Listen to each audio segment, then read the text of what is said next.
Merci Steve. Eh bien voilà, vous savez tout sur moi, ou presque tout.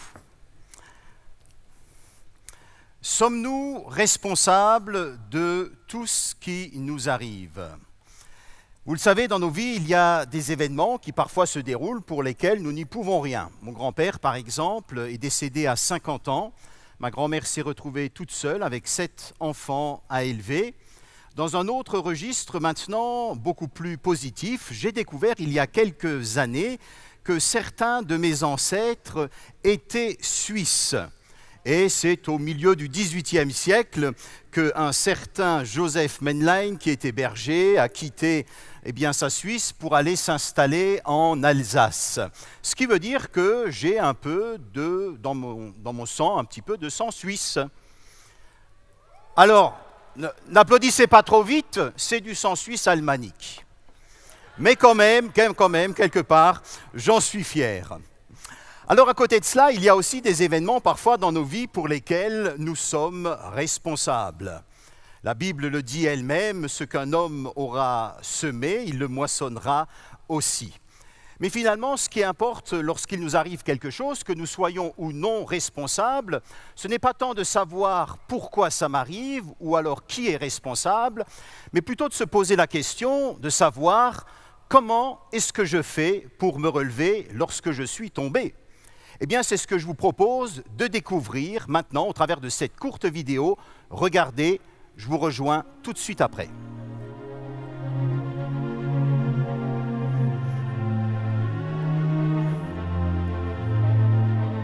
Un jour, un homme tomba dans un trou.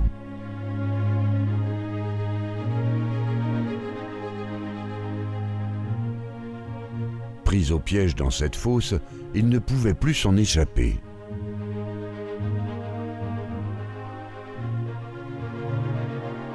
Un voyageur passa par là.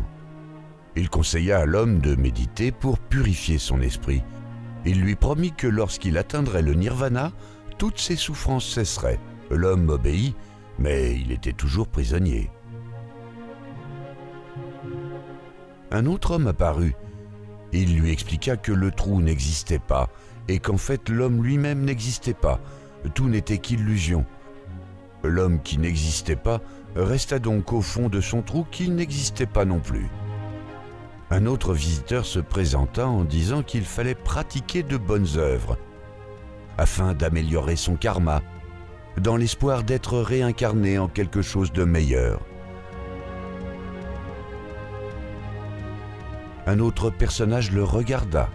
Il invita l'homme à prier chaque jour et à méditer les écrits sacrés. Et s'il était fidèle, Dieu viendrait peut-être à son secours. Il fit de son mieux pour prier, mais ses forces l'abandonnaient, et il resta au fond du trou.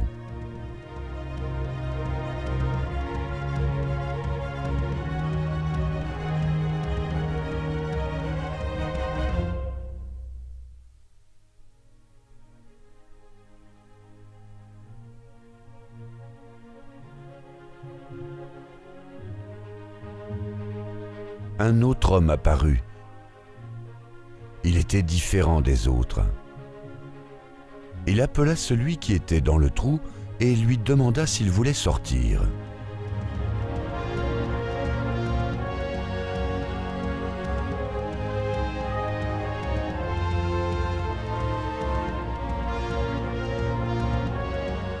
Puis il descendit personnellement le chercher,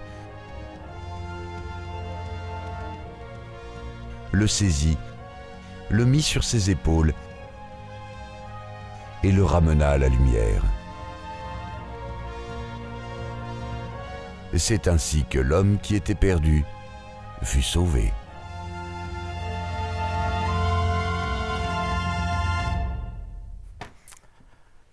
Voilà, quelqu'un vient de me dire que ça ressemble à son lundi passé. L'évangile dont j'aimerais vous parler brièvement ce matin, c'est 3 choses. D'abord, c'est une mauvaise nouvelle, c'est une bonne nouvelle, et comme nous le verrons dans quelques instants, c'est aussi une excellente nouvelle. Un jour, j'étais dans le sud de la France et il y avait un pasteur qui était là, qui avait invité des chrétiens à aller distribuer des invitations pour un spectacle, je crois. Et les chrétiens étaient un petit peu engoncés, n'avaient pas l'habitude de faire cela. Et ils ont dit au pasteur, mais qu'est-ce qu'on va dire aux personnes que nous allons rencontrer ? Celui-ci a réfléchi quelques instants, puis il leur a dit, après une longue réflexion, eh bien, vous leur direz que sans Jésus-Christ, vous êtes foutus. Je me suis dit, mince alors, il est un petit peu gonflé. Il aurait pu présenter la chose de manière un petit peu plus sympa. Et puis finalement, en réfléchissant, je me suis dit que sur le fond, cet homme avait entièrement raison. Sans Jésus-Christ, nous sommes perdus au fond d'un trou. Se pose la question de savoir, mais qu'est-ce qui fait que nous sommes dans cette situation ? Eh bien, d'après ce que la Bible nous dit, si j'en crois ce qui nous est dit, aussi bien dans l'Ancien que dans le Nouveau Testament, le problème numéro 1 de l'être humain, c'est quoi ? Le problème numéro 1 de l'être humain, ce n'est pas la souffrance, ce ne sont pas les difficultés que parfois nous connaissons. Le problème numéro 1 de l'être humain, c'est le péché.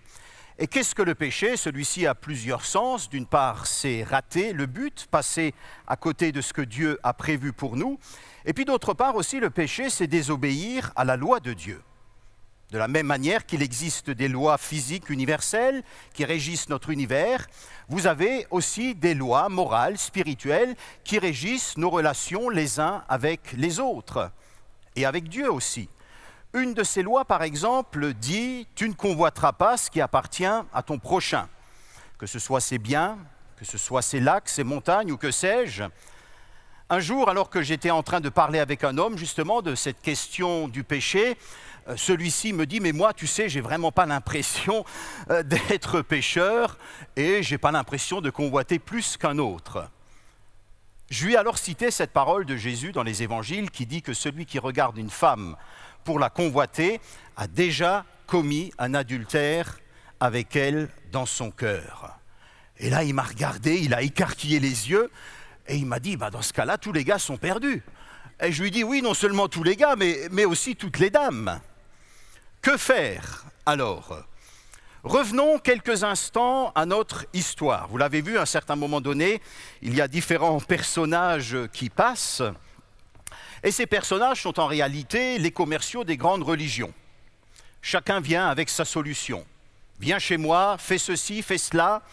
Si tu étais venu chez moi, tu ne serais peut-être pas aujourd'hui dans cette situation. Et finalement, le problème, c'est que notre homme est toujours coincé.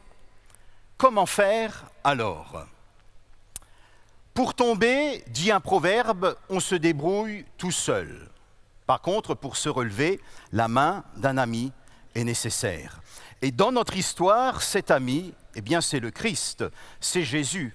Dieu a vu que nous étions perdus et Dieu a vu que nous étions incapables de nous en sortir par nous-mêmes. Et c'est pour cela qu'il a envoyé son Fils, Jésus, pour venir nous sauver. Alors là, j'aimerais insister sur quelque chose qui me paraît important.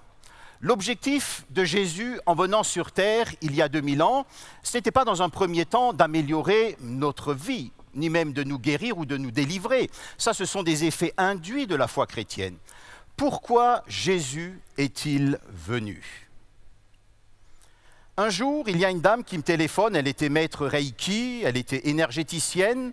Par hasard, elle avait trouvé sur un marché un livre que j'ai écrit sur les médiums, astrologues, guérisseurs, ce qu'ils ne vous disent pas. Et elle l'avait lu, elle était profondément troublée, elle se demandait si Dieu était d'accord avec ce qu'elle faisait, elle avait un doute. Elle m'invite à passer chez elle, dans son cabinet où elle travaillait, où elle avait ses clients.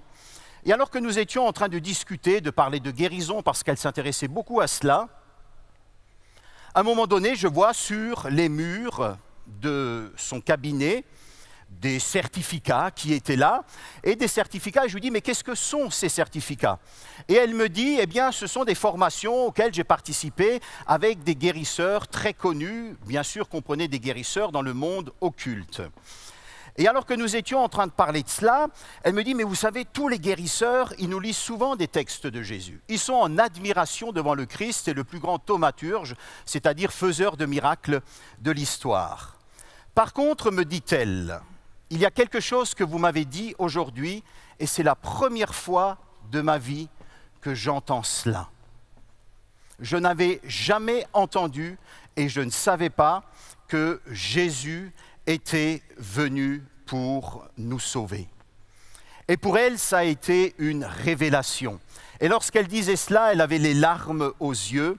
Et de manière très simple, cet après-midi-là, alors qu'elle avait plus de 50 ans, elle a invité le Christ à venir dans sa vie. C'était la première fois de sa vie qu'elle entendait que Jésus sauve.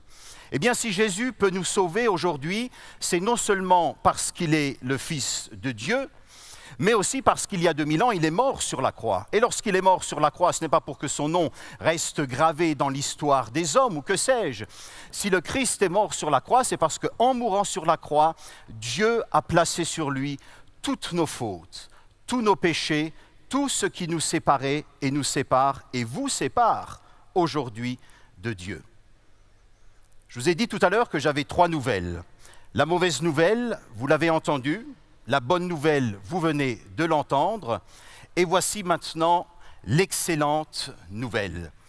L'excellente nouvelle, c'est que vous aussi, qui que vous soyez, d'où vous veniez, vous pouvez aussi aujourd'hui être sauvés, rencontrer Jésus. Comment ? Eh bien, dans notre histoire, et je termine avec cela, notre homme perdu, un dernier personnage qui vient, et lui, il ne lui propose aucune solution. Lui, il est la solution, Jésus. Et la seule chose qu'il lui demandera, ce n'est pas de faire ceci ou de faire cela, comme les religieux souvent nous le proposent, ou alors les commerciants des autres religions, mais simplement de dire oui. Et dire oui à Jésus, ça veut dire quoi ? Ça veut dire que je reconnais que je suis perdu et que si je suis perdu, j'y suis pour quelque chose et que je crois que Jésus peut me sauver aujourd'hui, maintenant. Ça, c'est la bonne nouvelle de l'Évangile. Et ce matin, nous voulions commencer avec cette bonne nouvelle. Et c'est maintenant mon ami Stéphane qui va vous expliquer comment est-ce que vous aussi, vous pouvez faire l'expérience de cette bonne nouvelle là où vous êtes. Merci.